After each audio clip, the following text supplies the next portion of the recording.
stars. I hope that you all are doing well. I thought that I would read you guys a book. This book's called Dr. Seuss's Sleep Book. Um, I got this book offline, so if you guys have access to a Monroe County Public Library card, you guys can go to indianadigitalmedia.com and you guys can get this book too. So this book is called Dr. Seuss's Sleep Book.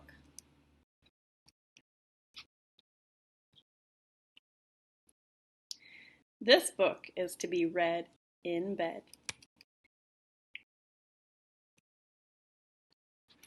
The news just came in from the county of Keck that a very small bug by the name of Van Vleck is yawning so wide you can look down his neck. This may not seem important, I know, but it is, so I'm bothering telling you so. A yawn is quite catching, you see, like a cough. It just takes one yarn to start other yawns off. Now the news has come in that some friends of Van Vleck's are yawning so wide you can look down their necks. At this moment, right now, under 7 more noses, great yawns are in blossom. They're blooming like roses. The yawn of that one little bug is still spreading. According to latest reports, it is heading across the wide fields through the sleepy night air, across the whole country toward every which where. And people are gradually starting to say, I feel rather drowsy. I've had quite a day. Creatures are starting to think about rest. 2 biffer bomb birds are now building their nest. They do it each night, and quite often I wonder how they do this big job without making a blunder. But that is their problem, not yours, and not mine. The point is, they're going to bed, and that's fine. Sleep thoughts are spreading throughout the whole land. The time for night brushing of teeth is at hand. Up at Herkhemer Falls, where the great river rushes and crashes down crags in great gargling gushes. The Herkheimer sisters are using their brushes. Those falls are just grand for toothbrushing beneath, if you happen to be up that way with your teeth. The news just came in from the castle of Krupt that the lights are all out and the drawbridge is up. And the old drawbridge drawer just said with a yawn, my drawbridge is drawn and it's going to stay drawn. Till the milkman delivers the milk about dawn, I'm going to bed now, so nobody better come round with a special delivery letter. The number of sleepers is steadily growing. Bed is where more and more people are going. And Culpeper Springs is the stilt walkers' hall. The stilt walkers' stilts are all stacked on the wall. The stilt walkers have called it a day. They're all tuckered out and they're snoozing away. This is very big news. It's important to know. And that's why I'm bothering to tell you so. This is my cat Chloe. She apparently wants to be a helper. Way out in the west, in the town of Merced, the Hinklehorn Honking Club just went to bed. Every horn has been quietly hung on a hook for the night in its own private Hinklehorn nook. All this long, happy day they've been honking about, and the Hinklehorn honkers have honked themselves out. But they'll wake up quite fresh in the morning, and then they'll start right in Hinklehorn honking again. Everywhere, creatures are falling asleep. The collapsible frink just collapsed in a heap. And by adding the frink to the others before, I am able to give you the Who's Asleep score. Right now, 40,404 creatures are happily, deeply in slumber. I think you'll agree that's a whopping fine number. Counting up sleepers? Just how do we do it? Really quite simple. There's nothing much to it. We find out how many, we learn the amount, by an audio-teleo-tallyo count.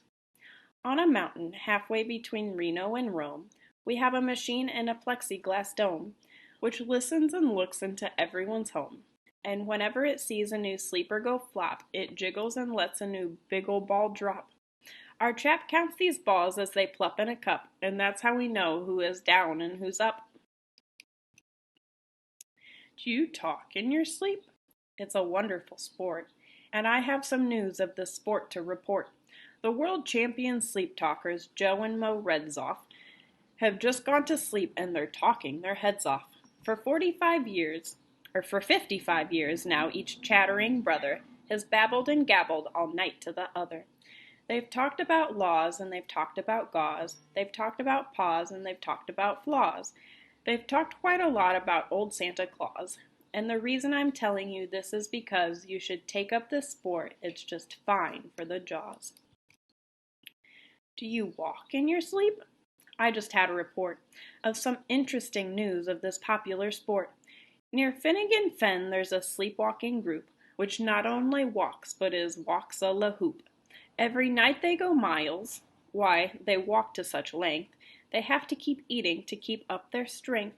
So every so often one puts down his hoop, stops hooping and does some quick snooping for soup. That's why they are known as the Hoop Soup Snoop Group. Sleepwalking, too, are the curious Crandalls, who sleepwalk on hills with assorted-sized candles. The Crandalls walk nightly in slumbering peace, in spite of slight burns from the hot, dripping grease. The Crandalls wear candles because they walk far, and if they wake up, want to see where they are. Now the news has arrived from the Valley of Vale that a Chippendale Mupp has just bitten his tail, which he does every night before shutting his eyes. Such nipping sounds silly, but really it's wise. He has no alarm clock, so this is the way. He makes sure that he'll wake at the right time of day. His tail is so long he won't feel any pain, till the nip makes the trip and gets up to his brain. In exactly 8 hours, the Chippendale Mupp will at last feel the bite and yell, "Ouch!" and wake up. A Mr. and Mrs. J. Carmichael Crocs have just gone to bed near the town of Fort Knox, and they, by the way, have the finest of clocks. I'm not at all sure that I quite understand just how the thing works without one extra hand. But I do know this clock does one very slick trick. It doesn't tick-tock. How it goes is tock-tick. So with ticks in its tocker and tocks in its ticker, it saves lots of time and the sleepers sleep quicker. What a fine night for sleeping! From all that I hear, it's the best night for sleeping in many a year. They're even asleep in the Zwieback Motel, and people don't usually sleep there too well. The beds are like rocks, and as everyone knows, the sheets are too short, they won't cover your toes. So if people are actually sleeping in there, it's a great night for sleeping. It must be the air. It's a great night for snores. I just had a report of some boys who were tops in this musical sport. The snortiest snorers in all our fair land are Snorter McPhail and his Snore-a-Snort band. This band can snore Dixie and Old Swanee River so loud it would make 40 elephants shiver. The loudest of all of the boys is McPhail. He snores with his head in a 3-gallon pail.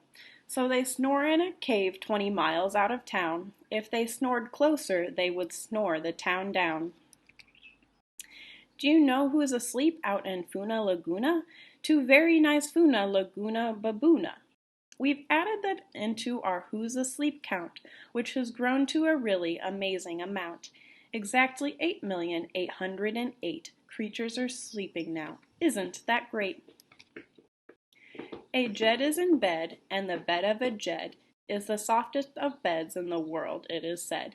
He makes it from pom-poms he grows on his head, and he's sleeping right now on the softest of fluff, completely exhausted from growing the stuff.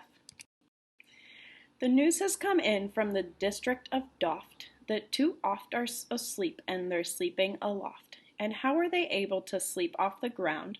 I'll tell you, I weighed one last week and I found that an oft is so light he weighs -1 pound. A moose is asleep, he is dreaming of moose drinks. A goose is asleep, he is dreaming of goose drinks. That's well and good when a moose dreams of moose juice, and nothing goes wrong when a goose dreams of goose juice.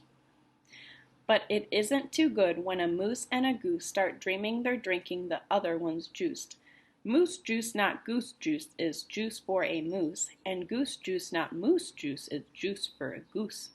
So when goose gets a mouthful of juices of mooses, and moose gets a mouthful of juices of gooses, they always fall out of their beds screaming screams. So I'm warning you now, never drink in your dreams. Speaking of dreaming, I think you should note that the Bumbletup Club is now dreaming afloat. Every night they go dreaming down Bubbletum Creek, except for one night every third or fourth week, when they stop for repairs 'cause their bumble tubs leak. But tonight they're afloat, full of dreams, full of bliss, and that's why I'm bothering to tell you this. At the fork of a road in the Vale of Vavode, 5-foot wary salesmen have laid down their load. All day they've raced round in the heat at top speeds, unsuccessfully trying to sell zizzer-zuff seeds, which nobody wants because nobody needs. Tomorrow will come, they'll go back to their chore, but they'll start on the road, zizzer-zoofing once more. But tonight they've forgotten their feet are so sore, and that's what the wonderful nighttime is for. Everywhere creatures have shut off their voices. They've all gone to bed in the beds of their choices. They're sleeping in bushes, they're sleeping in crannies, some on their stomachs and some on their fannies. They're peacefully sleeping in comfortable holes, some even on soft-tufted barber shop poles. The number of sleepers is now past the million. The number of sleepers is now in the billions. They're sleeping on steps and on strings and on floors, in mailboxes, ships, and the keyholes of doors. Every worm on a fishhook is safe for the night. Every fish in the sea is too sleepy to bite. Every whale in the ocean has turned off his spout. Every light between here and Farfoodle is out. And now, adding things up, we are way beyond billions. Our who's asleep score is now in the zillions. 99 zillion, 9 trillion, and 2 creatures are sleeping. So, how about you? When you put out your light, then the number will be 99 zillion, 9 trillion, and 3. Good night.